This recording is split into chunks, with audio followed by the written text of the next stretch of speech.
Andy Kotelnicki is returning to Kansas football. Why this move might just save the program. Let's talk about it. Hey, what's good, y'all? It's your boy JD6 here. I'm with my man. Shout out to KC Sports Authority. Make sure y'all go check that podcast out, man. You heard the man.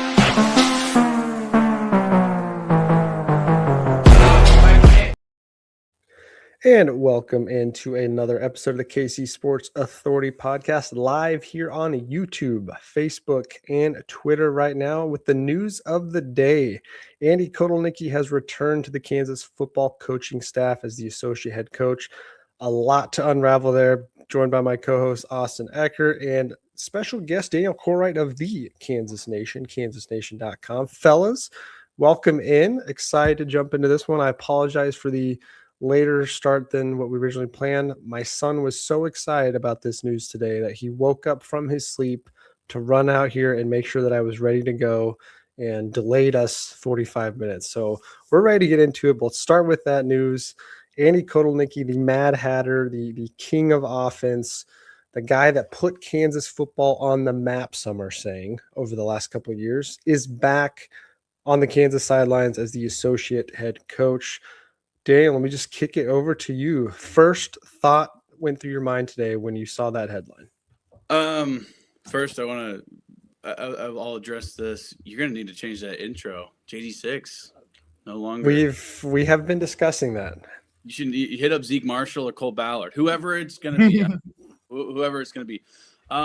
Yeah, man, first thoughts. There's been rumblings about this for quite a while. I mean, if you're a true sicko, there's some true sickos out there who are constantly looking at like flight logs, being like, "Oh, there's a plane that went to Pennsylvania from Lawrence. What's this? Oh, I heard Lance texted Andy and all this stuff." And I didn't really buy into it at first because I was like, Andy's gonna have such a big asking price, and KU doesn't really have the money to be throwing around like that, but by some grace of God, this happened, and he's back. And you know, he was, like you said, sort of the engineer behind the rebuild, right? I mean, there's so many different pieces. Obviously, you get Lance in with his leadership. JD comes in with less, and you know, they obviously do some great things. But Andy was the engine that pushed that motor forward.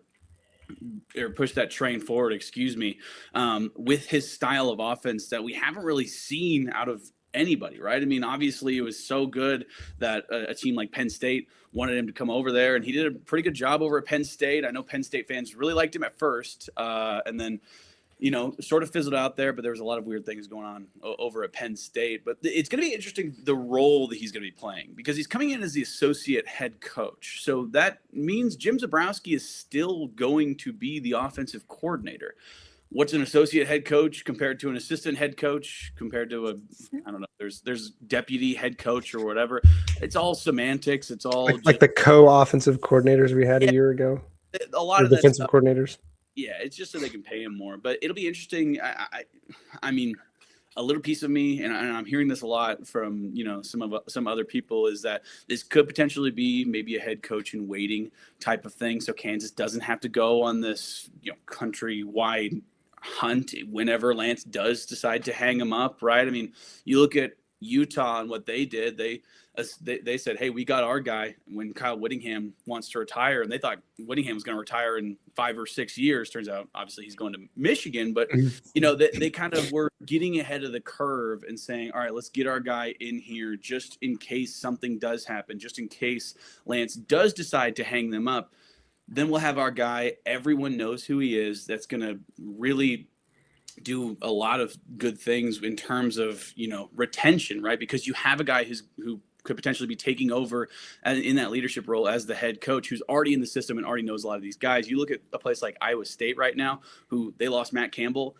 They didn't have a backup plan, and now they have 16 guys on their roster currently, right? So, I mean, in terms of, you know, just setting yourself up for success and really planning for the future, I like this a lot. And it's good to have that mind back in that room and to kind of mold these people. I mean, you saw all the fun pre-snap that he was doing. You saw all of the option that he had in all those different wrinkles and that fun stuff that you just love to watch in that 3-year stretch that he was here as offensive coordinator. That's what KU has been missing over the last couple of years with Grimes and Zabrowski. Because Zabrowski, he's a disciple of Kotelnicki, but it just didn't really feel the same, right? It was a little bit more vanilla flavored, a little bit more predictable, whereas Andy was the most unpredictable play caller in the world, at least in that 3-year stretch, right? I mean, he brought Kansas, I think he had 2 of the top 3 scoring offenses in Kansas football history in 2022 and 2023.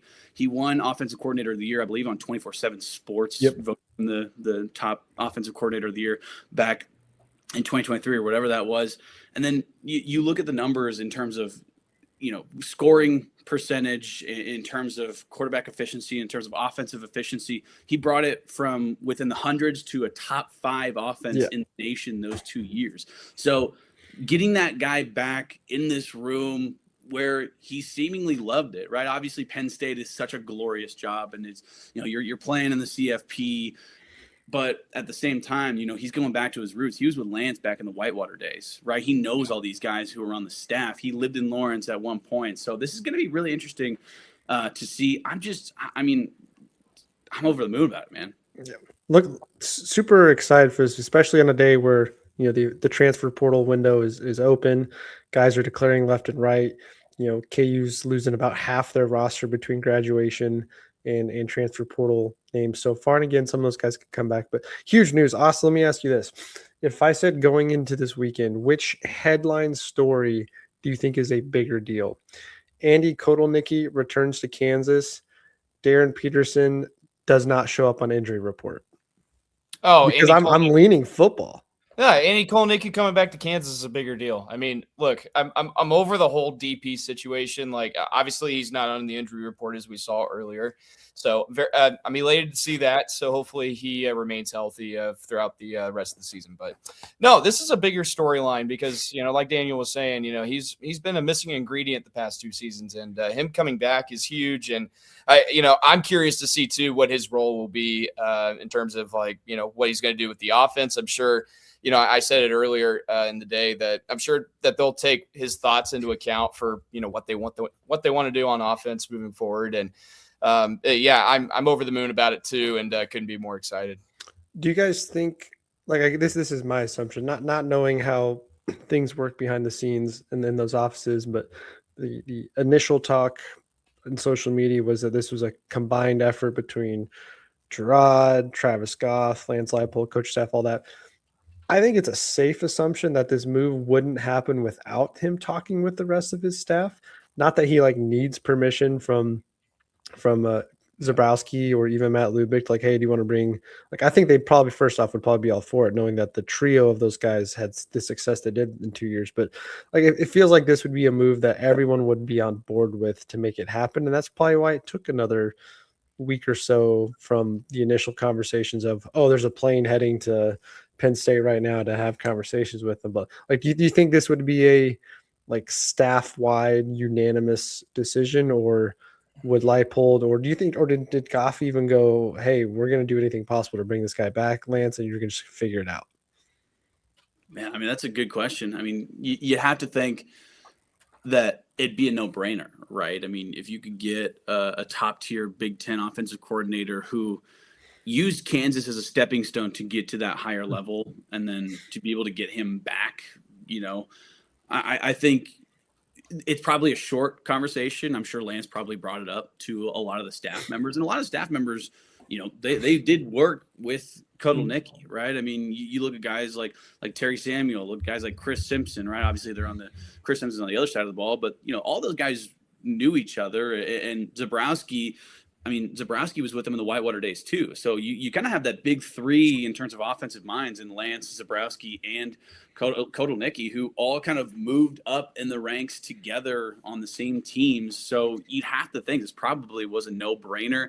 I'm sure once they saw that Kotelnicki was James Franklin got fired and they were clearing house and all the different kind of stuff, you had to think that was probably the first thing that went through their mind is shoot him a call. Yeah, especially since his name did pop up in head coaching vacancies across the country. Don't know what went on with the UConn there, because there was a thought that he would be a finalist there. But I'm super pumped he's back, because honestly, after the way this last week has gone with the transfer portal, watching the ridiculousness of college football as it's falling apart in the offseason. I know football's still going on, but as the roster movement, the coaching decisions, all that change, I was coming to a point where I don't feel like I had any excitement going into next year for Kansas football, knowing the guys were losing, the guys that are leaving the program behind, the guys that are going into the transfer portal. Now, again, some of those guys could come back. I was not feeling very optimistic that next year would be an entertaining or fun season. This, to me, I was telling a buddy earlier today, I think this really breathes like this. I almost feel like this program was on life support after these last 2 years. Kotelnicki leaves. It's very obvious that Lance Leipold at KU is better with Kotelnicki than without. With Kotelnicki, this is a top 10 offense, total offense back-to-back years, top 25 in most every category. Jeff Grimes comes in. They're still decent at times, but we saw how much everything fell off. This year, we saw pockets of it, but just the skill positions and talent just wasn't quite the same. Offensive line was worse. You didn't have, Devin Neal in your backfield. So I feel like this, no brainer. But to me, this was kind of like the program saving move that had to happen and needed to happen. Up until this was announced today, there was no conversation publicly about coaching changes, off-season program changes, scheme changes, anything like that. And I feel like as a fan, that kept me feeling like next year was going to be more of the last 2 years. So after the 2 years we've had, and we've talked about this with basketball, which was like this year felt like, even with the excitement of Darren Peterson, expectations were going to be tampered down because of the way the last 2 years went. Like, it just sucked a lot of the joy and fun out of it. But getting Kotelnicki back, especially pairing him with Zeke Marshall, who was recruited to come play his offense, has me reignited and excited for next season. Now, there's a large uphill battle this offseason when it comes to roster reconstruction. The entire defense is basically gutted.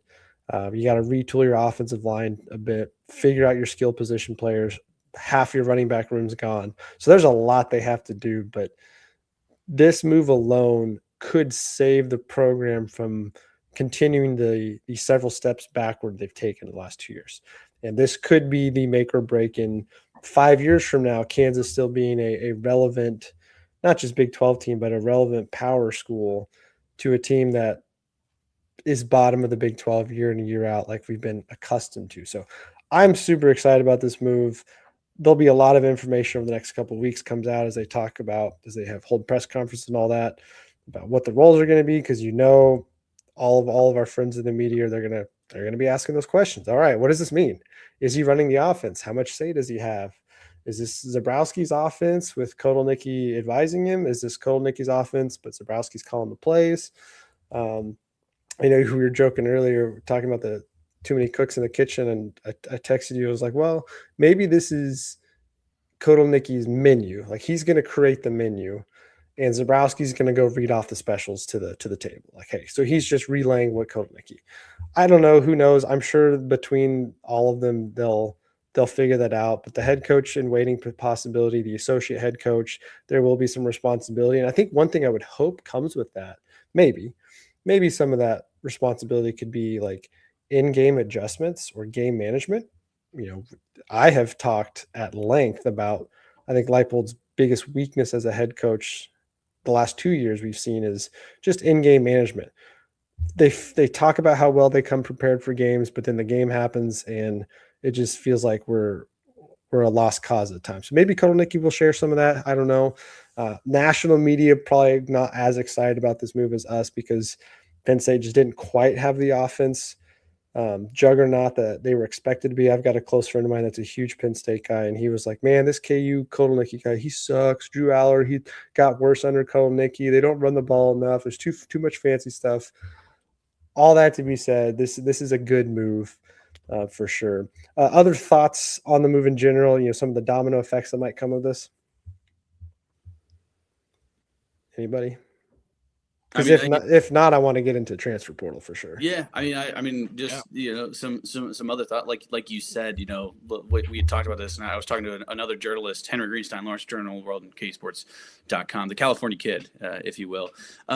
He had said something about just maybe there was a little bit of a thought of, are there too many cooks in the kitchen, and could there be potentially a power struggle of, because Zabrowski was under Kotelnicki for so many years, right? And now, in theory, this is Zabrowski's offense. And if Kotelnicki comes in and says, "Hey, I need you to do it like this," will Zabrowski say, "Hey, this is actually my offense"? Now, we know Jim Zabrowski, and we've seen him in press conferences, and I've talked to him personally. He's a fantastic guy, and he doesn't strike me as that. But it's really easy for that kind of power struggle to kind of present itself, even when you don't mean it to, right? And you have other guys in there like Matt Lubick, who was brought in to really mold this and kind of was, another one of those disciples from Kotelnicki, was with KU, was the co-OC, and, obviously went and did some other stuff. And he came back, and we thought he was going to have a much bigger impact on the offense than he did. And really, he implemented option offenses wherever he was, and then we didn't really see a lot of option this year. That's if you break it down to the simplest thing, like that was what was fun.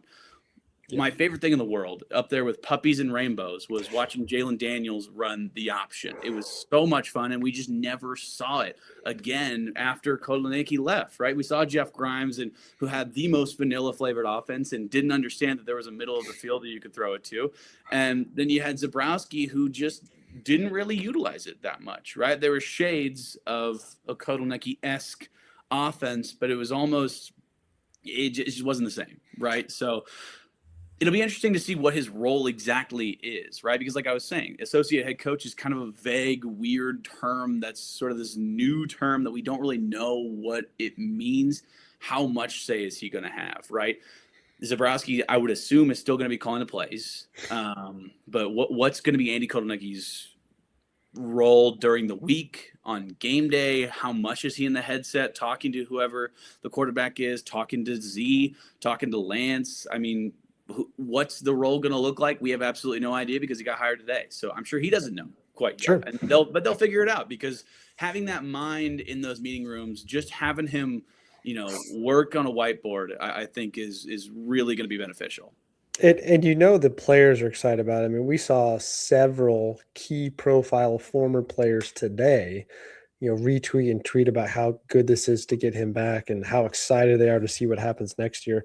And again, that's not to say anything negative about the current coaching staff of guys who are already here, but that tells you like how much of an impact a guy like Kotelnicki had on those guys while they were here, but how much of an impact he can have on the program as a whole. But yeah, it kind of reminds me a bit of The Office, for those of you that are Office fans, when Michael and Jim are both named co-managers and nobody has any idea of who do I go to for this. Nope, I'm day-to-day. He's big picture. But what's day-to-day, what's big picture? So again, we'll find all that out over the next couple of weeks for sure. And as the offseason goes, maybe it's a little bit of like the Chiefs, where Matt Nagy's offensive coordinator, but everything stops with Andy Reid. Starts and stops there. Different situation, but could be something along there. But the other impact I think this will have, though, beneficially, is the transfer portal. Again, like I said, coming into today, I was not optimistic at all. You lose some very key players. The defense gets gutted. You have to retool your offensive weapons. You lose an All-American caliber starting center in Bryce Foster. Your backup, who redshirted, and Tyler Mercer, announces he's going to transfer. So you got to retool the offensive line. You lose a couple tight ends. You lose half your running back room. You graduate out a couple wide receivers. So there's a lot of missing pieces to this roster for sure. You've still got a pretty solid incoming freshman class.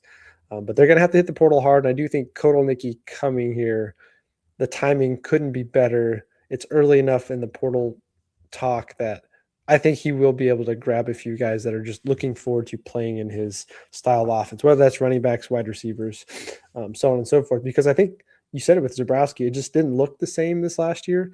I think some of that was offensive line not playing up to what we saw the last couple of years before that, as well as skill positions just not being what that core was before. So big uphill battle for sure. Let's talk about the portal. Defense. Nobody in this linebacker room left over, other than the incoming freshmen. A couple, there's a couple guys, but all your big names, you already lose. Wow, I'm going blank.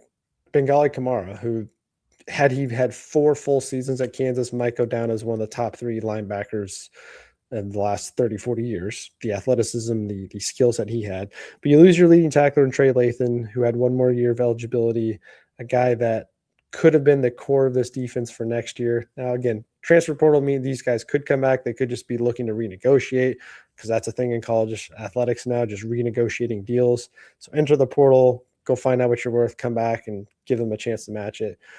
Joseph Sipp, we saw enter the transfer portal today, a guy that had the potential to be a big impact this last year, injured, redshirts the entire season, kind of was paving the way to be the guy next year. He enters the portal, got a couple corners in the portal. You graduate out some guys in your defensive line. So this defense is gutted. A defense that already was not good this last year, a defense that the fan base was hoping to see the other coaching change happen with maybe the removal of DK McDonald or encouraging him to go look elsewhere and finding somebody else to come in.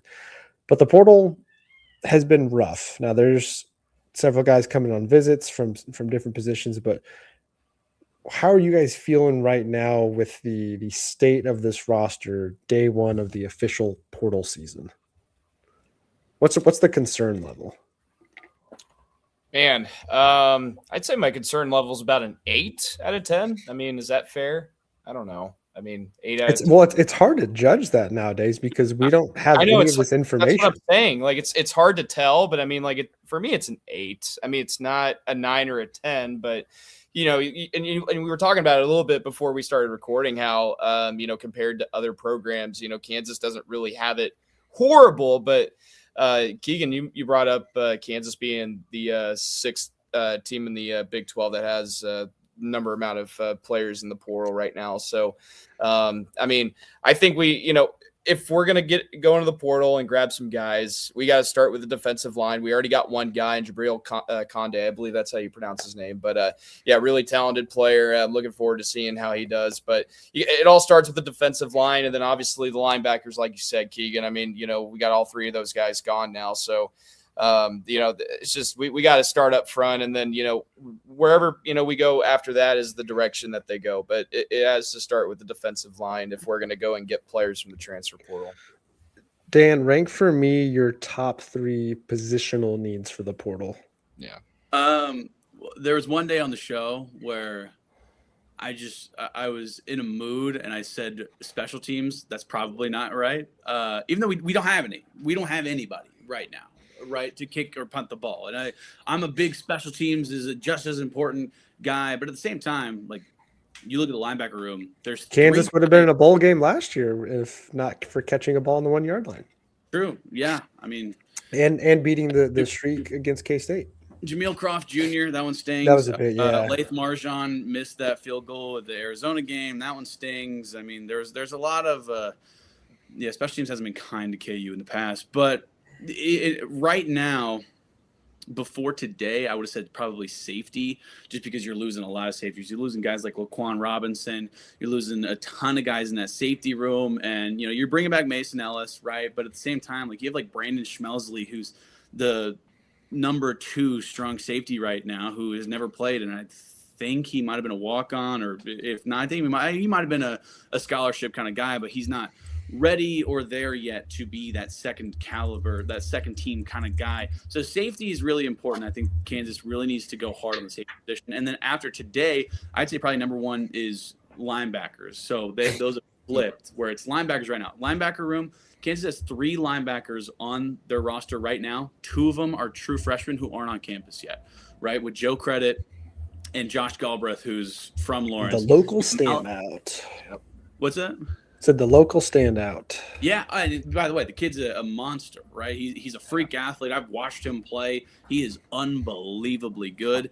And that's the kind of talent that you can see making an impact, right away. Maybe I'm not going to say all Big 12 guy next year, sure, but he's the kind of guy who can, rack up 20 some odd tackles, maybe a couple TFLs, that kind of thing. Maybe a sack and a half. Nothing crazy, but at the same time, for a freshman, that's really good, right? And then you have Malachi Curvey, who was on the squad this year, and everybody on the defense really, really likes him. Those are your three, right? And if you look at what has happened, because today is the official opening, and this is something that I've been kind of using to calm myself down as well as other KU fans, is that up until today, it's all bad because Kansas literally couldn't go out and get anybody until today. So you had all these guys intending on going to the portal leading up to this, and you only got one guy in the portal, which was Jabril Conde. The only reason that we got him is because he's from Division II and they have different rules. Their transfer portal opened up sooner, right? Kansas put out an offer to a guy from Minnesota Duluth who's a tight end who I don't think is going to come just because he's a legacy guy from Minnesota. But at the same time, it's all bad. And it's about to be all good, right? You're hearing about a number of different guys who are going to be on official visits starting tomorrow, with Landon Watson from Kentucky, who I'm really high on. Yeah, anytime you have an SEC linebacker looking to come this way, I'll take that. Yeah, 100%. You know, he went to TCU first, didn't play, went to Marshall, balled out, went to Kentucky, got a little bit of playing time. He looked really good. I watched a little bit of some of his highlights that I really enjoyed. So right now, he's going to be on campus starting tomorrow. You also got a guy like Quincy Davis from New Mexico State, who is a fantastic player in that linebacker room. So you have the linebackers set up. Nobody's signed yet. So that's one thing that I will credit Lance Leipold and company with, is I think the best thing that they've done in their time here at Kansas is A, portal retention, and B, getting talented guys from the portal. This is the first year that we're really seeing the portal retention not there, and you're really only losing two true starters on this squad in Trey Lathan and Lyric Rawls. Everybody else are kind of depth pieces, right? You're seeing guys like Caleb Redd, Joseph Sipp, who redshirted this year. You're seeing a number of different guys who you go, oh yeah, I've heard their name before, and I think they played a little bit of special teams, right? So the sheer number of guys is big, but in terms of impact quality players, you're really losing two. John Kamara is another one that that one hurt a little bit. That one's tough, but looking at John Kamara, who everyone says is the best athlete on this Kansas squad, I'm looking at Josh Galbraith. They're the same player. They look the same. They're both lanky and can jump out of the gym if they're playing basketball, I guess. But there's ridiculous athlete kind of guy as Josh Galbraith. He can fit into that, you know, John Kamara type of slot, I think, and he could really be an impact player. So that one really stings, and you had guys who had all the potential in the world to really be that number one who are deciding to leave, right? So you're really only losing two starters. Yeah, Tyler Mercer, that one stings because you got to think that he was the predecessor to obviously Bryce Foster, but you have that kid from Texas who's 6'7", 350 some odd pounds, who plays left guard. That size at left guard is unbelievable. So you could potentially think about slotting him to left guard and maybe moving Amir Herring to center, because he's done some snapping in the past and he has meaningful playing time, meaningful playing experience with Kansas. He's just moving over a position essentially. So with the guys, with what we've heard, and everybody who is already setting up visits, and if they all do pan out, I'm not saying that they all will, but if they do all pan out, it looks to me as though Kansas is taking the right steps in order to fill the needs that they need. Now, with David McComb, that one's interesting because Lance Leipold came out and said in a press conference that we are not going to be looking for another quarterback. We are super confident in our quarterback room. And then all of a sudden, you lose a guy who's going to be in that competition. Now you got to think potentially, are they going to go out and get a transfer portal quarterback, right? It have to be a starter. It could be like what K-State did with the UConn player a couple of years ago, where they got a transfer portal quarterback from UConn while Avery Johnson was still there, not to try to take his spot, but to have a veteran presence in that locker room and to, you know, add just a different wrinkle to that quarterback room. You just need to add depth there. So I think Kansas might go and get a depth piece at quarterback. I think they're still really happy with Isaiah Marshall and Cole Ballard. Again, whoever wins that spot. But that's where Kotelnicki comes in, where now you have Kotelnicki back in that offensive room, and everybody's been saying, man, imagine getting Zeke Marshall in a Kotelnicki offense. Well, Now we might. Now we might. So. Well, Austin, let's look at running backs here. So LaShawn Williams graduate gone. Daniel Highshot graduates gone. They had a good group of young freshmen and incoming guys that they were excited about. Justin Thurman being one of those guys we haven't really seen yet, but super looking forward to it. But Harry Stewart enters the transfer portal a couple days ago. Johnny Thompson announced that a couple weeks ago. So this running back room is completely wide open. Thoughts on what type of guys we need to see there now, knowing that Kotelnicki's back and whatever influence he does have on this offense, which is still going to be a lot. Like running back's a huge position of need as well as wide receiver. You're bringing back Cam Pickett. You've got Keaton Kubeka, a guy that I love. I'm really good guy. I'm super excited that he's going to have an opportunity to have a big role this year. But you've got two key positions on the offense that if you're going to retool around Zeke, he doesn't have many weapons to play with right now. Yeah, no, he doesn't, and especially the running back. It looks completely bleak right now.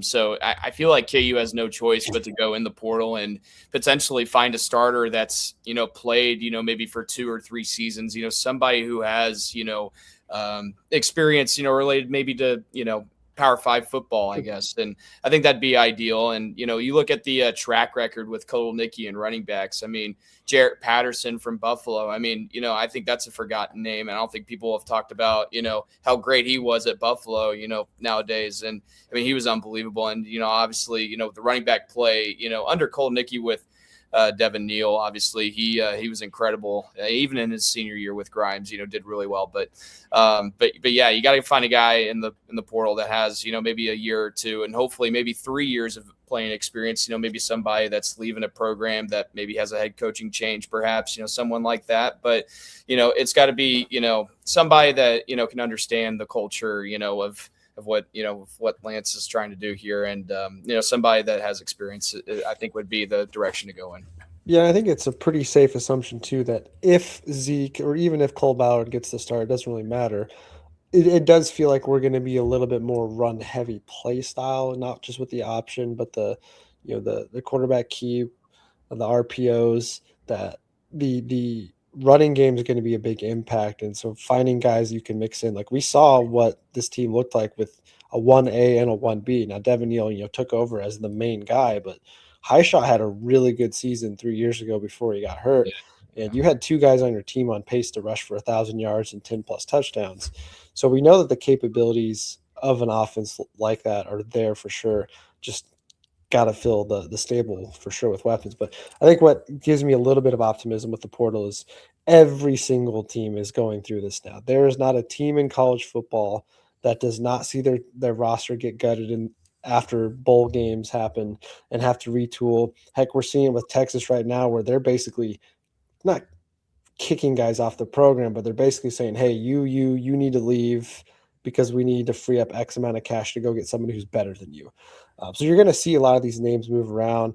We're seeing a guy like Brendan Sorsby, as of right now, number 1 ranked player in the portal, could earn $6 to $7 million in college to go play quarterback for somebody. Bo Pribula didn't have a tremendously good year at Mizzou, but Texas Tech's got all sorts of money. Yeah, no, I'm going after everybody. I'll tell you right now, he's going to go to Tech. His girlfriend's playing volleyball there, so yeah, it's happening for sure. Yeah. You've got all these big names that are going around. You've got all these big time programs. It's funny listening to some of the national conversation on college football right now. That's like, now that everybody has an equal shot at the rules, are we surprised that Georgia and Alabama aren't as dominant as they've always been? Not to say that those teams were acting illegally when it came to recruiting, but the playing field is definitely as even as it probably ever has been in college football. And while there's still a lot of mess, especially on the college basketball side with rules, you do feel like it's retooling your roster every year for that upcoming year. Less about building your program for the future because you just can't guarantee, like the Desert Edge guys. Those guys, not only do they all leave Kansas, half of them have already entered the portal again from their second school year. So you DJ Warner also in the portal again. So there's no loyalty in college football. You're building the roster year by year for that upcoming season. But it's nice to know that at least every school in the country is having that same problem. Sure would be nice, though, to to pull some success with what Indiana's doing in Kurt Signetti, where they seem to play for him and they don't leave, because you'd like to build that. You need that year after year repetition with your guys to grow into it. And this is a big offseason. First time Leipold's been here that he doesn't have, Jalen Daniels, doesn't have the core of guys that he came in with. Now, again, most of those guys he didn't even recruit. But this is really the first full offseason that he has to not just start from scratch, but go and put it all together with 100% of those being his guys. And it's going to be a challenge for sure. I think over the next 2-3 weeks, we're going to see a lot and hear a lot. And then, of course, when spring practice happens, it'll be the second transfer portal window. Guys will leave, guys will come. Just thinking back to last year with Burnett, excited about the tight end room, and then he never even really makes it here, takes off. And then I think, didn't he end up injured the entire year anyway, wherever he transferred to? I can't remember. He went back to Arizona. Yeah. Mm-hmm. He went from Arizona to Kansas and then back to Arizona. And I think that we didn't hear a lot about him. I do believe he got injured. I feel like he missed most of the year with injury, but that's going to change now because there's no spring portal. So no, that's right. Everything's going to change. Like the rules are, everything's going to feel more rushed. I think. What'd you guys think of Nick Saban's comments the other day at the Rose Bowl? Did you guys see it? What did he say? Well, so him, Herb Street, and all of them, they were talking about the portal window, talking about Dan Lanning's comments about the schedule, moving everything up, and having not only the season end on January 1st, but having the portal doesn't open until the final game is over, and then it lines everything up over the rest of winter break for guys to move around. But I thought Saban had some interesting comments on if it was up to him on how to restructure, like switching the schedule up. One is Ole Miss, perfect example right now. Head coach takes it down to the wire as long as he can hold out to make a decision. Lane Kiffin leaves with the hope that he's leaving for a better opportunity. To me, his move from Ole Miss to LSU just is stupid in my opinion. I don't care how much money you have at your disposal or how much money they're going to pay you. Situationally, does not feel any different to me. And not only that, now they're doing it without you. You have half of the coaching staff that's in limbo of who's going to LSU, who's not. Can any of them coach next week? Can they not coach next week? The rules, and we're seeing this in college basketball now too, with teams trying to go after G League players and guys that never played a minute in the NBA but got drafted and things like that, which somebody was talking about on a podcast this week, not to get sidetracked, but they were like, Baylor's going to go get this guy from the G League. I'm pretty sure we saw the NCAA president come out and say that they are not going to allow any player that has signed an NBA contract or a G League contract to come play college. I don't know the details of it, but it's a wild time we live in with college sports and the lack of rules and the lack of structure. While it does give the playing field as equal as possible to everybody out there, it also feels like it just gives the players all the power in the world to dictate their future in a way that probably isn't healthy for the sport. Now, don't give these guys any hard time for it because they're going after as much money as possible as they can. Now, again, Brendan Sorsby, he's not making $7 million in the NFL unless he becomes this tremendous NFL talent quarterback next year. So if he can go make $6 to $7 million this year anywhere in the country, he's going to take it, and he should take it. But the game is changing. It's evolving. The rules are getting mucky, and the identity of college athletics seems to be slipping by the wayside. I think Dan Lanning said it perfect. He's like, hey, we're basically a minor league for the NFL, but the NFL has no partnership with us as far as structure and all that. So it's messy out there. Yeah. There should be, and Sean and I talked about this on our show a while ago, just there probably should be a commissioner. But I think that obviously there should be some sort of board for each individual conference, right? They have commissioners, right? We have Brett Yormark, who has done a fantastic job, but you need somebody to kind of overlook that. I like the idea of moving everything back in terms of the college football playoff for a couple of reasons. Number one is because of the rest versus rust thing, right? Teams with buys in the college football playoff and the new format are 1-7 overall, with Indiana being the only exception, and Indiana is just an absolute wagon, and Kurt Signetti is a psychopath who gets guys just amped up constantly, and they beat up on poor old scrappy underdog Alabama. But he's the exception, right? So I think that, to me, should be the number one reason why they should move everything back, is because you're essentially going 3 weeks, close to a month, without playing a football game. So that, like I said, there's the rest versus rust there, and then also ending the season on January 1st. Now you don't have guys who are going to be entering the transfer portal, right? We just heard today that there's an Ole Miss quarterback planning on entering the transfer portal, but he's going to stay with Ole Miss throughout the rest of the college football playoffs. But we saw Shouldn't last be year, allowed. Bo Pribula entered the portal and left the team before they were out of the college football playoffs when he was at Penn State. So that needs to be changed, and I don't know, teams shouldn't be punished for making the college football playoff. At least kids shouldn't be punished for making the college football playoff if they're wanting to enter the transfer portal. So they need to move everything back for sure, and then it allows more time, I guess, for kids to make that decision, because they can't move it forward because of enrollment, right? They don't want to enroll late, so you have to do it in that winter portal. Should there be a summer portal? I mean, I don't know. That could be a conversation for later. I kind of like the fact that there's only one right now, but I think I agree with Nick Saban that it does everything needs to be pushed back. It's getting too stretched out, and there's many millions of dollars, billions of dollars in TV money and revenue and all that kind of stuff that's being floated around. It's going to be really hard to get everybody on page to be able to do that. But that is something that I think needs to happen. Well, not only that, you're competing even more with the NFL in the wrong way. Like, college football should wrap up and be done before NFL playoffs even get started. So, like, this should be like this weekend we are going through right now should be the final weekend of college football, so that everything is done before the NFL playoffs. And like, there's just enough of an overlap that it's muddy. And move the season up a week. Everybody starts week 0 now. You knock out a bye week.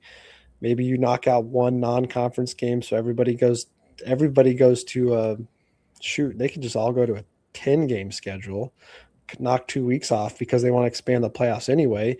And now you treat those last couple of weeks differently, and everything's wrapped up. But yeah, it's messy. The college football playoff expansion feels like it's going to happen. I know Brett Yormark today said he strongly encourages the 16-team playoff, and no matter what the number is, somebody's going to feel left out for sure. I think this year's a good example of, do you put the better program in, a Notre Dame versus a James Madison or a Tulane?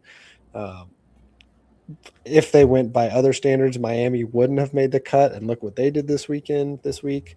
So it's messy for sure. But if you could restructure the season as a whole with the intention of building to the playoffs, there's an avenue there to maybe not fix all the off the field stuff with roster movement, but to at least fix the schedule to a way where guys aren't checked out as soon as their season ends.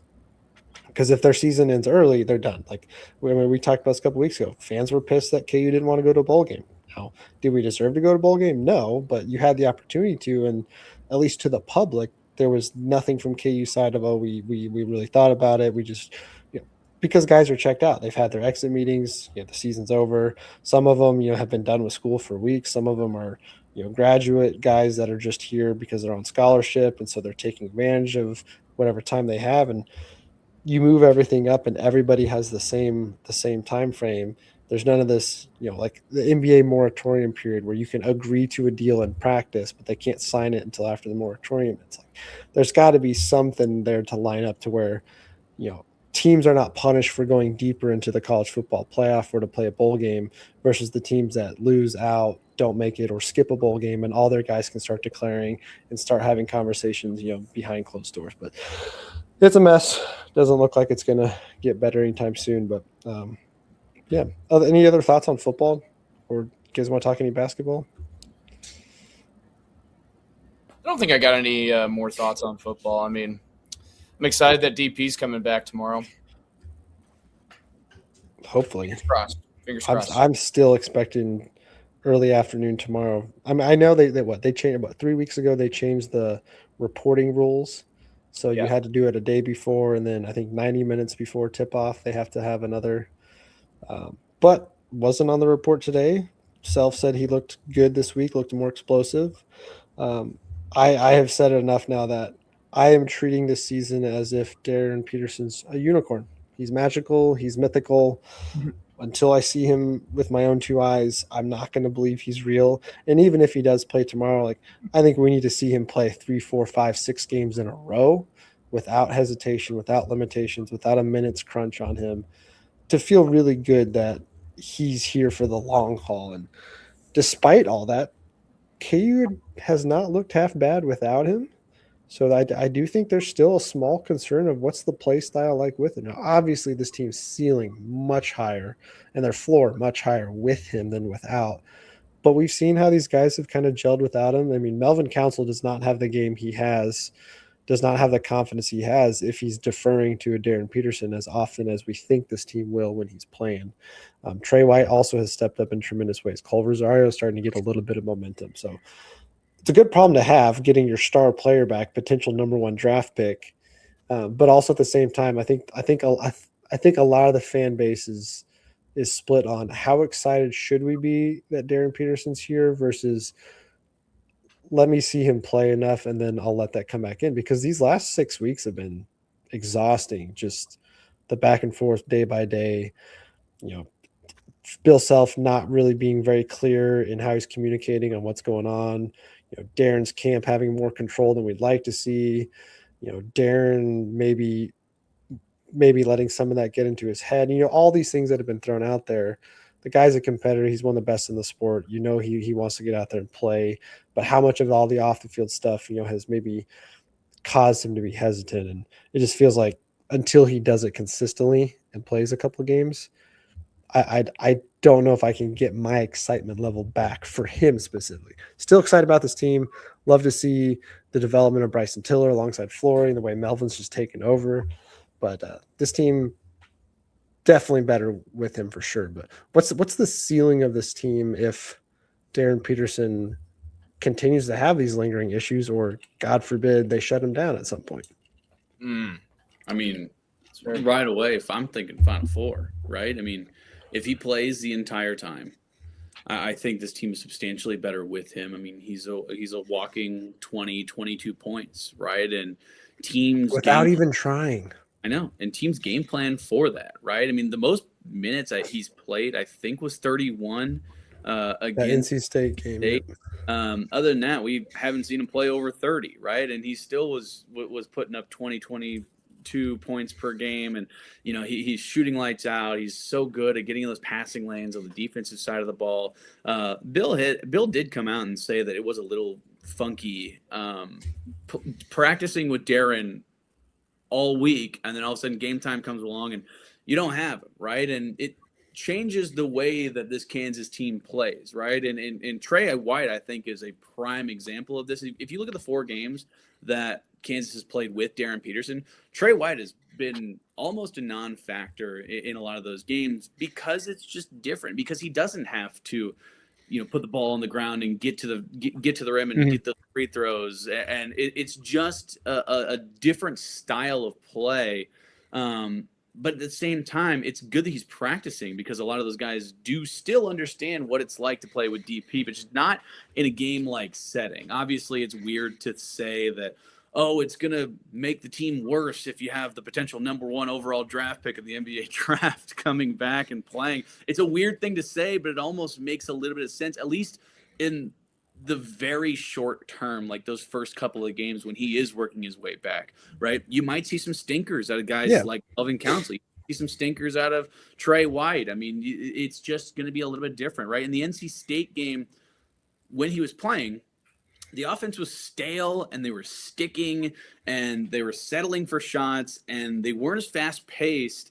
And then all of a sudden, Bill Self even addressed that. He said it's just it was stale and they were sticking and they were still kind of adjusting to playing with DP out there.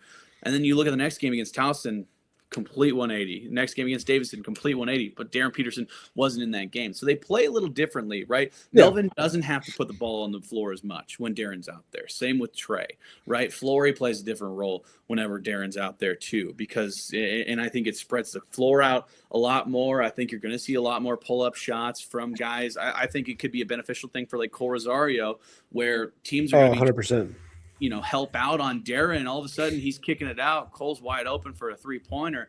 That style of player, the spot up shooter, I think works well in a Darren Peterson ran offense. Whereas where you are right now, not right now, but without Darren Peterson, it didn't really work that much because you had so many drives and so much ball movement, and it was just a little different. But I mean, all in all, if he comes back, like a lot of KU fans have had this pinpointed as the game that he better come back. You know what I mean? It's like, hey, he's had 11 days off in between. Yeah. Well, 11 days in between games. He hasn't played in a game in 3.5 weeks. I know, bigger picture, hamstrings, whatever he's going through. Hamstrings could take anywhere from 2 to 6 weeks. So we're kind of within that time frame, but he's had a lot of rest now.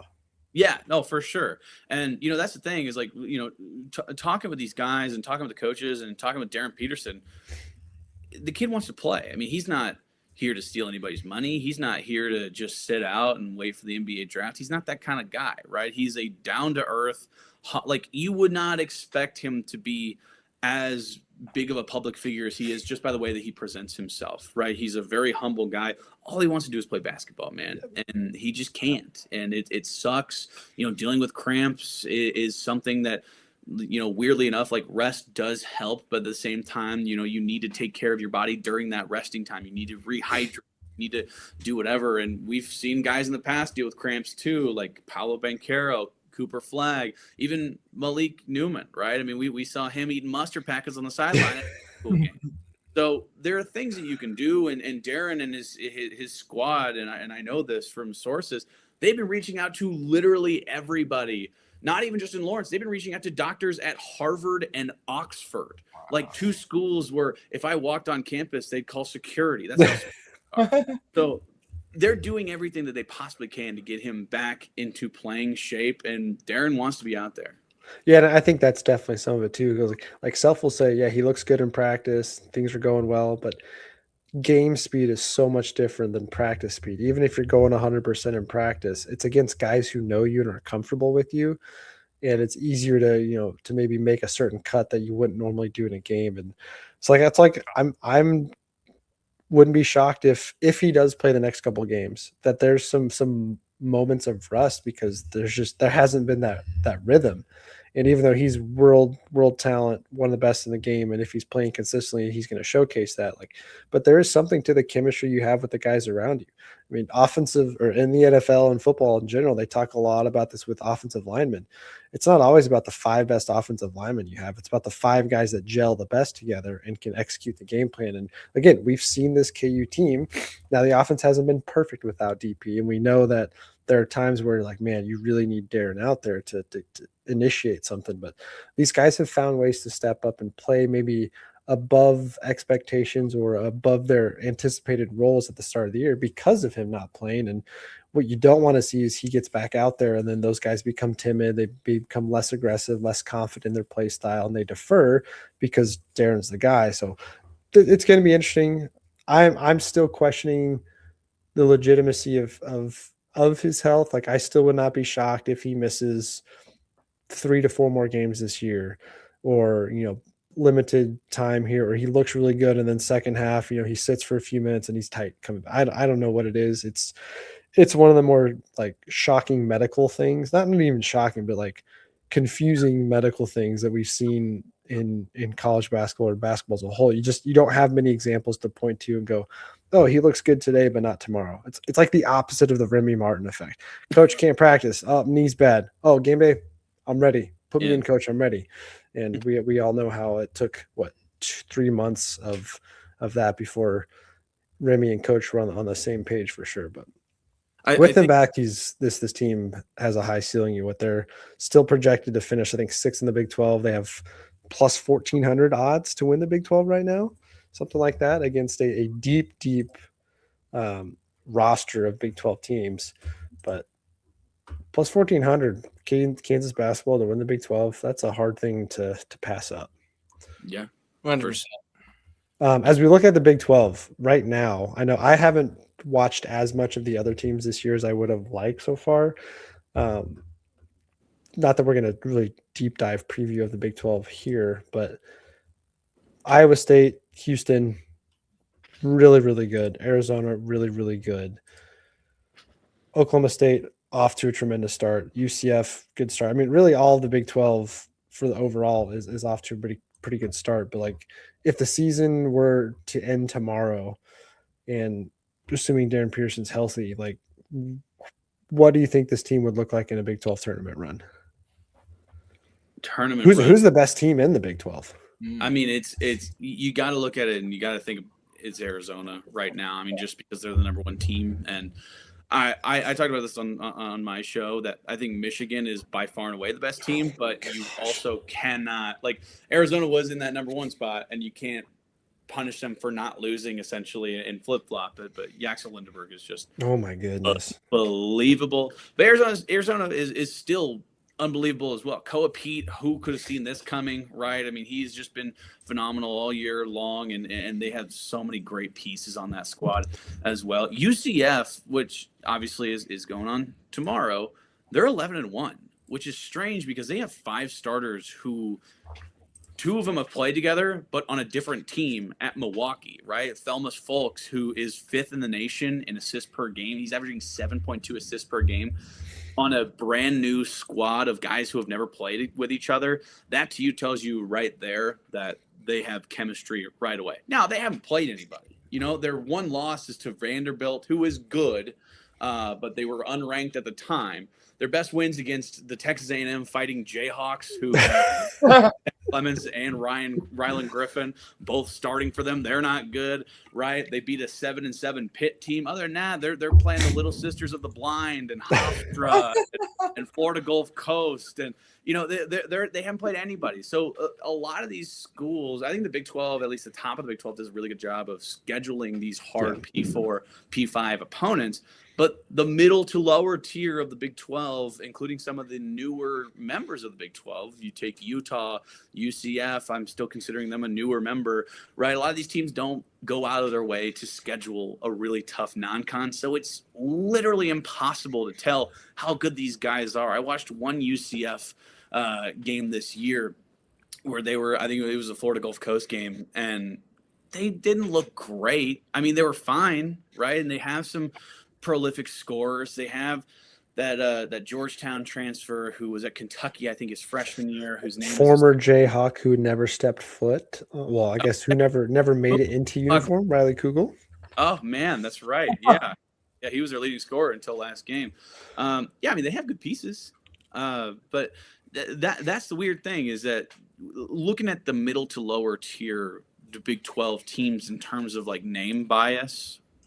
A lot of them have good records right now. Who knows what that's going to look like 6, 7, 8, 9 weeks from now, whenever, you know, they're actually playing in Big 12 play. I think looking at the Big 12, like it's abundantly clear that there is a top of the top where it's Arizona, Iowa State, Houston. I'll throw Tech in there, even though they've looked a little shaky at times, and then KU.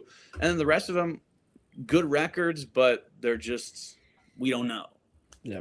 Well, and the nice thing for KU outside of that Iowa State game, again, not that any game on the schedule for the Big 12 is easy.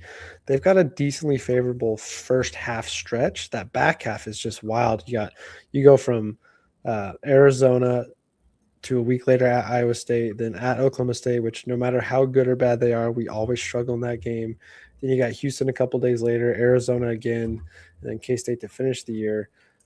That first half, though, I mean, KU realistically, you know, especially if Darren Peterson's playing, I mean, they could start out 4-1, 5-2 in Big 12 play going into that stretch. And you got to think, I mean, as good as Iowa State looks, as good as Arizona looks, and Houston looks, I would be very impressed if any team comes out of the Big 12 with less than 4 or 5 losses. And if KU can, you know, get through the first stretch with 1 or 2, that would put them still squarely in the conversation to win the Big 12. Because some of these teams, I haven't dove into the other 3, how much their schedule looks like, but they got to beat each other up at some point.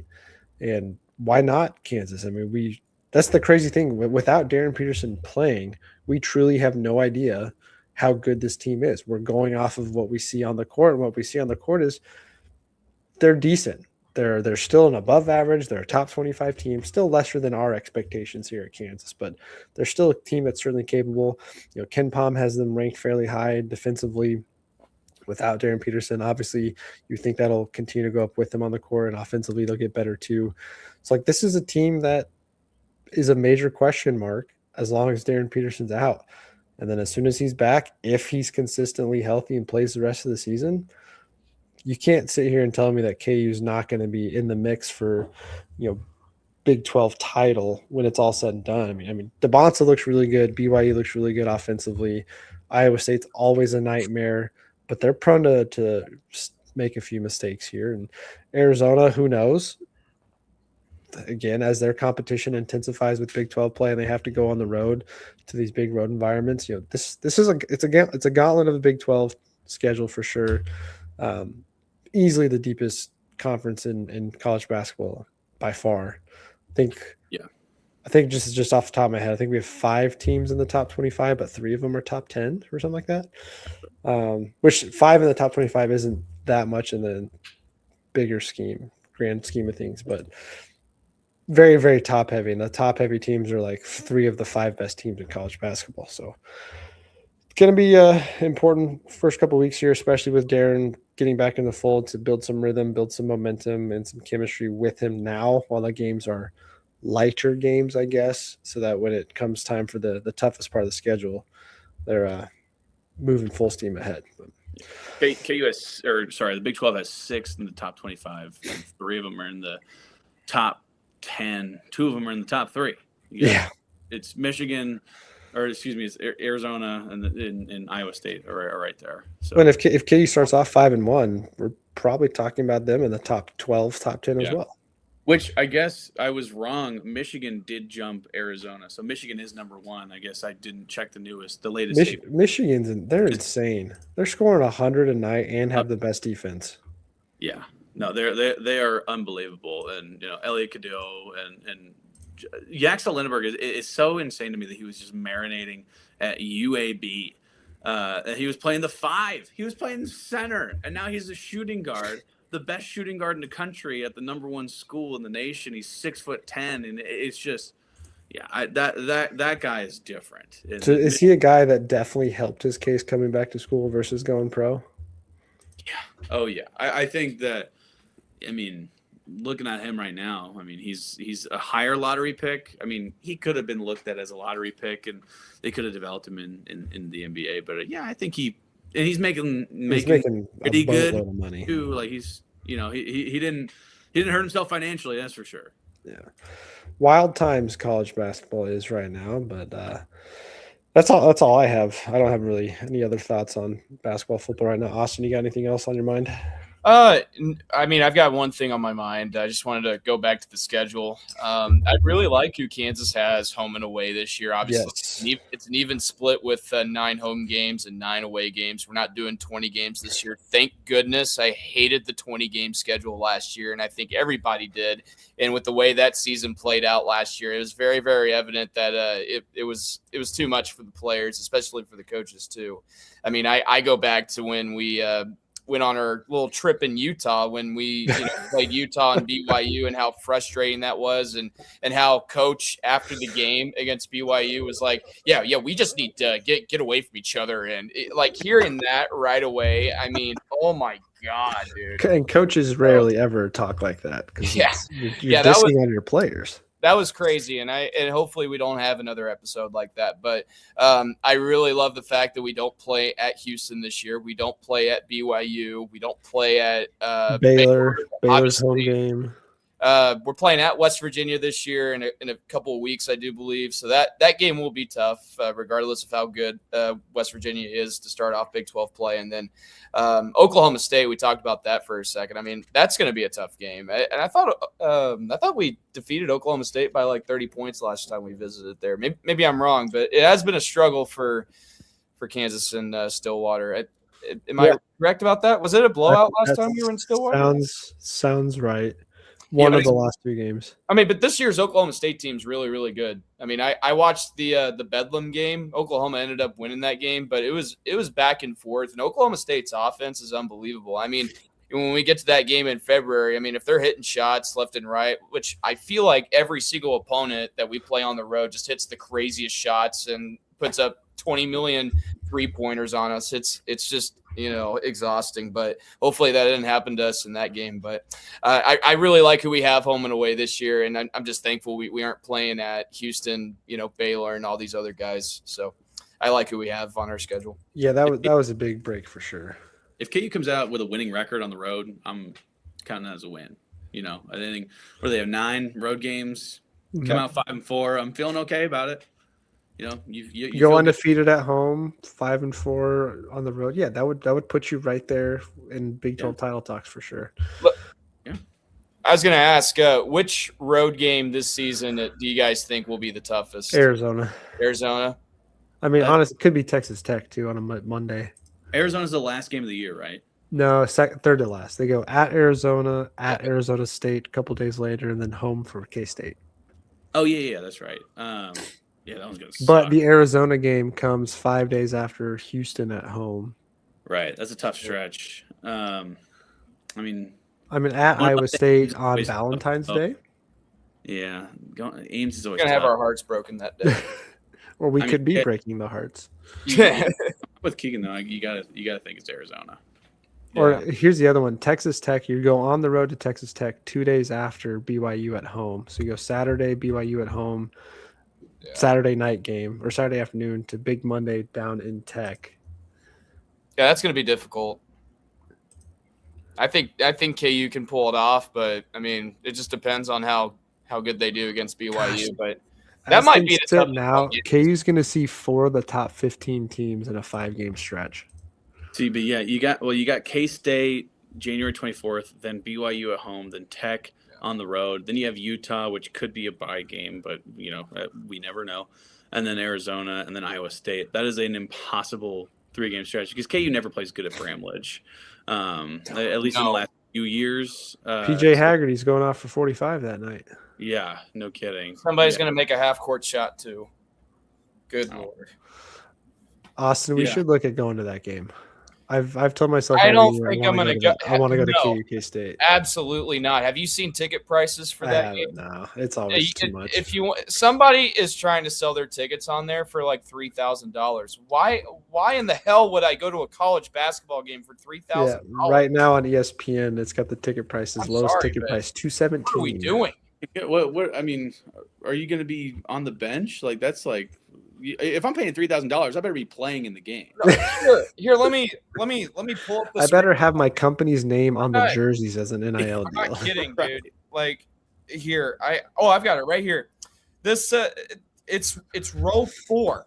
It's row 4 for $3,000. They better feel the sweat from Tang fly off on them. 3,700. So it's closer to 4K. That's their Super Bowl. I mean. Absolutely. That's going to be the biggest game of the year, other than their second round exit in the NIT. I mean they gotta freaking upsell the ticket prices for that game so that way to offset everything else. Money by the end of the year, because they can't make enough money in basketball now. So. Well, that's the thing is Jerome Tang is well, and that's another conversation, I guess. But he's soaking all the farmers of their NIL money, and it's just he's the exact opposite of Bruce Weber. And I never thought I'd give Bruce Weber a compliment, but Jerome Tang is an excellent recruiter and can do absolutely nothing with that talent. Where Bruce Weber is the exact opposite. He was horrible at recruiting, but he was a great X's and O's coach. Yeah, like again, nothing against like a guy like Barry Brown, but Barry Brown does not have the career he has if he goes elsewhere. Oh, absolutely not. He developed. And here's the thing: he's the prime example of why I think that there's a bubble in all this NIL. I know we were about ready to wrap up, but real quick, it's like there's going to be donor fatigue at some point. There's a bubble that will burst. People are going to stop giving K-State money for basketball so he can stop spending $2 million on Coleman Hawkins, right?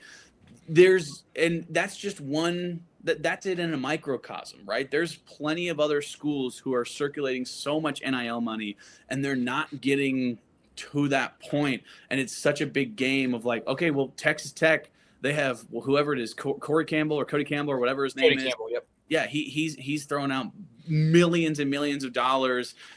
There's going to be a breaking point where some schools are going to be like, we can't, or some donors are going to be like, we can't do that. And again, I don't think fans should be footing the bill. And I think that we are moving in the right direction in terms of rev share. I think the schools in the NCAA should be playing these players. Nobody's watching college basketball games to watch Charlie freaking Baker. You know what I mean? Like, he's making a ton of money off of all these kids who they're not seeing a dime of the NCAA's revenue. So I think the fans should not be footing the bill. It should be the NCAA and the schools, and it's moving in that direction finally. And they're setting caps, which I think is good. Yes. But it's still there is a bubble it's going to burst. And if it's not donor fatigue, it's going to be the other end of that where they want so much control over the like, hey, I want to now have a voice in the coaching hire. Like I want to be in the conversation with the decision makers. Yeah, it's almost like want to bring a player in. I want to sit down with this player and do the recruiting pitch myself because I'm paying the bill. Like there's going to be that ugly mess, which is why.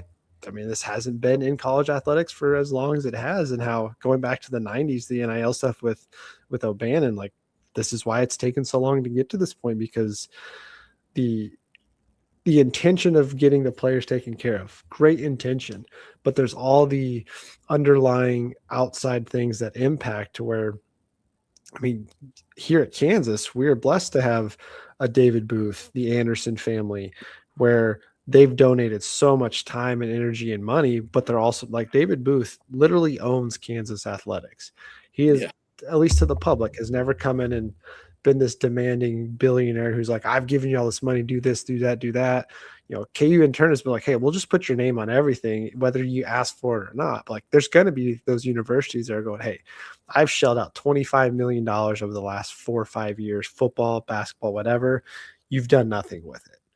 Why should I? Because I would love, again, I've been trying for months to get people that are in the NIL game to come on and talk. I just haven't found the right person yet, but I would love to see the numbers from some of those businesses that, like, do they run a profit for if I spend $20 million in NIL donations over the next 2 years, what's the return for my company? Like, is it really doing enough that I'm the official sponsor of such and such to get this player? Yeah, my fandom gets excited because I'm helping pay for this roster.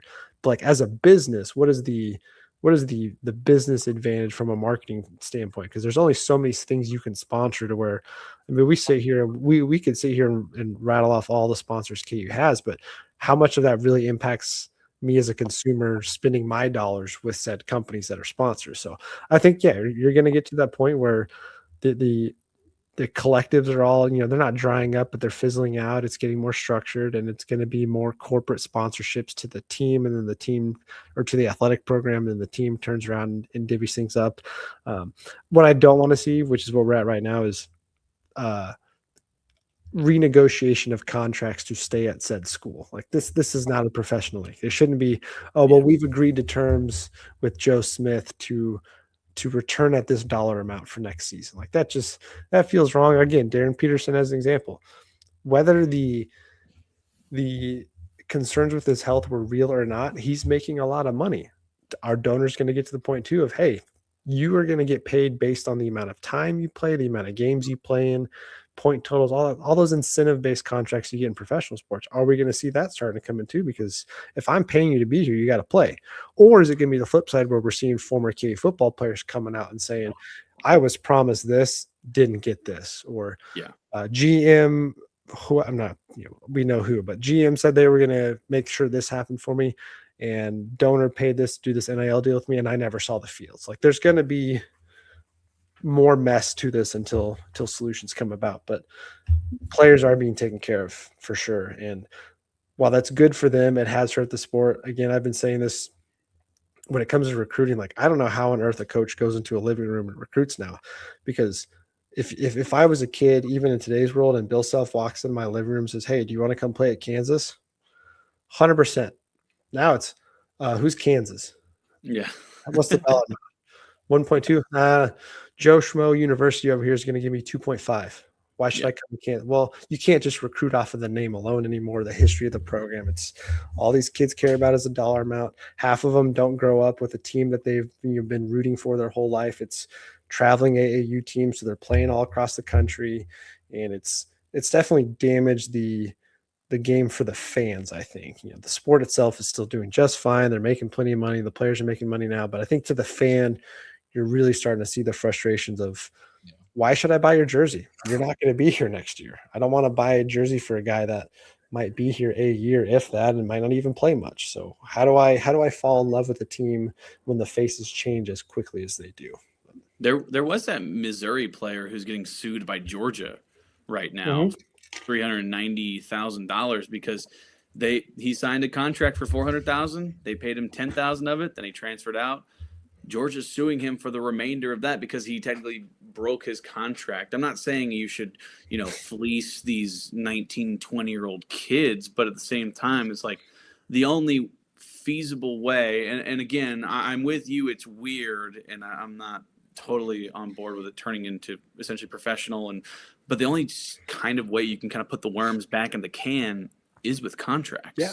And they have to, abide by those contracts. And if you want out of your contract, there's a buyout. You pay back. If you want to transfer out because you're not happy here anymore, well, guess what? You owe us the rest of your contract. Right, exactly. And I'm usually not the kind of guy who's like, let's make college sports more litigious. But at the same time, it's like, that's kind of what needs to happen. Yeah. Yeah, because it's a business. Yeah, it is. Otherwise, I would love to see I hate the open transfer rule. You can transfer as many times as you want. I didn't like it the way it was back in the old days too. Like it wasn't fair that your coach left, so you transfer, but now you have to sit out a whole year. So give them their first time transfer is fair game. If they're transferring up a level, if they're transferring down a level, they don't have to sit out. But if you're transferring at the same level the next year, guess what? You're sitting out a year, or there's some sort of consequence for changing teams. Like whether it's, yes, hey, you're coming to Kansas, we're not signing you for here's your scholarship. Like again, that's part of it too. I know Calipari had some fantastic comments this week too about it, and he was like, we've just completely lost it. This is a student athlete and that they're on scholarship and all that stuff. But like to the same degree, it's like, okay, you are coming here. We're going to sign you our intention is to sign you to a 2-year deal. Here's the stipulations you have to fulfill. Here's the stipulations we have to fulfill. And then here's laid out how you get out of this deal. Either we fail to meet such and such standards throughout this process, you fail to meet such and such standards throughout this process, or whatever the case may be. But it can't just be this free will, willy-nilly, because now you're going to turn into, well, I recruited this kid out of high school. We lost him to said school, but we've been able to stay in contact all season. And now that he's available, we're gonna go steal him because again, DJ Warner I think is a great example. Tremendously talented kid coming out of high school. This will now be his third stop in 3 years for football, and his career's kind of been derailed because of it. From a playing perspective, is he probably making good money for himself? Yeah, but his playing career hasn't gotten any better in that time frame. So very messy, very messy. Back, though. I would take his talent level back. I don't know if that's I have thought about that. Like, can you complain about the portal, but then like, again, I think I said this last week. We were comparing things to relationships. Like, would you go back to your ex if they wronged you, but now they say they're available to you again? Yeah, I mean that's a good not point. Not the perfect example there, but yeah, these guys left you. Do you want them back? Also, it's like we're taking advantage of it. Even though we're complaining about it, it's like that's something that I do praise Lance for. Is he's done such a good job in the portal, and you learn to love the guys that you do get in the portal, and he's playing the game and he's playing it well. We can complain about it, but at the same time, it is benefiting Kansas. And without the portal, I don't think Kansas goes to back-to-back bowl games in 22 and 23. I don't think JD gets any kind of wide receivers over these last few years, or anybody on the defensive side of the ball. You're talking, offensive lineman. Bryce Foster's not there. Like, Yeah. Without the portal, Kansas doesn't become. There's no hope. Essentially, that's why I think Lance has done a really good job. So it's hard to like we're complaining about it. I'm complaining about it. I don't like it either. But at the same time, it's like you got to play the game, and we're playing it well. That's kind of the same with Scott Drew in terms of that kid who got drafted 31st overall. It's like, look, he's playing the game. Credit to him for trying, and he did it. You should try. You should do everything possible to make your roster. That's why I was on Twitter earlier, and I think it was Seth Davis tweeted something out, and then Fran Fraschilla tweeted back at him, and of course can't stand Fran, but like Seth's point was, why are you getting all mad? Like the coaches, they don't know the rules. It's like, no, they probably do know the rules, or they have somebody on their staff whose job is to know the rules. Like you can't sit here and tell me that a college basketball doesn't have a recruiting coordinator who doesn't understand the rules that are there, whether the rules are murky, they're great, or there's not enough of them. There is somebody on that staff who is paid to understand every advantage possible in the NIL game. The Patriots mastered this in the NFL. They found loopholes to every rule possible, whether you agree with how they did it or not. The fact is they looked into the rule book and they found ways. I think back to that. I think it was Patriots Jets where Bill Belichick just kept taking those delay of games with the punting to draw things out. And you can just sit him seeing another smile. And the other side's getting pissed about it. He's just sitting there, got this half smile because he's taking advantage of the rules. Titans, I think. Titans, yeah. Vrabel's on the other side. Right. That's right. So you can't blame the coaches for trying and then also say you need more rules or they don't understand. Like I don't think a coach can get out there and say, well, I don't understand the rules. No, you understand the rules enough to go out and try these things, which they should. But just further proves that there's not enough rules, there's not enough structure, there needs to be some clarity. Guys that have not used any college eligibility but are playing professionally elsewhere have never been allowed to come play. Now you're seeing all these international players that are playing overseas, decide to come to a prep year school for 1 year, even though they're out of high school, but they can go to a prep academy and then they can come play. Like there's a kid, he just signed today with somebody on the West Coast. He's going to sit out the whole year, but he's going to be eligible for college basketball next year. But he's like 22 years old from playing overseas. It's a mess. It does keep guys that are fringe NBA talent in the league longer at the college level. But at the same time, you're then taking away those opportunities from other guys. So they might as well just go back to the old days where you could go straight out of high school to the league, or you could come to school. But if you came to school, you had to play 2 years. You had to be, going into your junior year before you could declare for the draft or something like that. Yeah. I mean, I liked it when, you like if you chose to go pro right out of high school, like that was it. Like you couldn't play in college. Like that was your decision, But unfortunately, like you said, everybody around the country is finding these loopholes, just like Baylor, and Well, NCAA created loopholes. Now these kids have agents in high school. They're just marketing agents because they're earning NIL money in high school for future opportunities. And back in the day, you couldn't sign an agent because if you did, it meant you were foregoing your amateurism status. But anyway, a lot of good stuff tonight. Andy Kotelnicki's back. That's the main piece takeaway from this.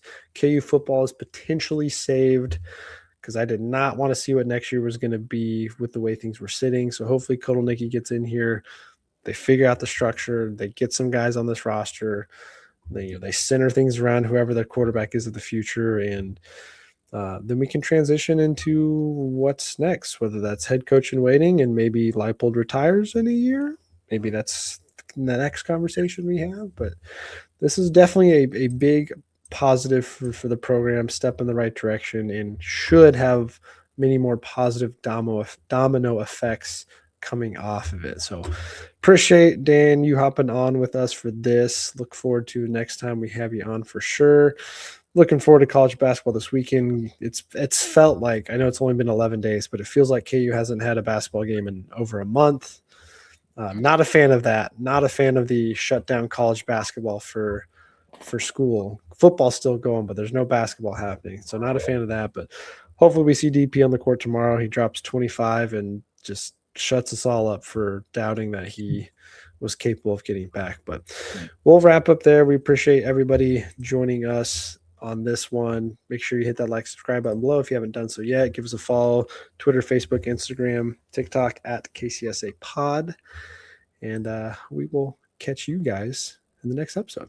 Rock Chalk. Rock Chalk.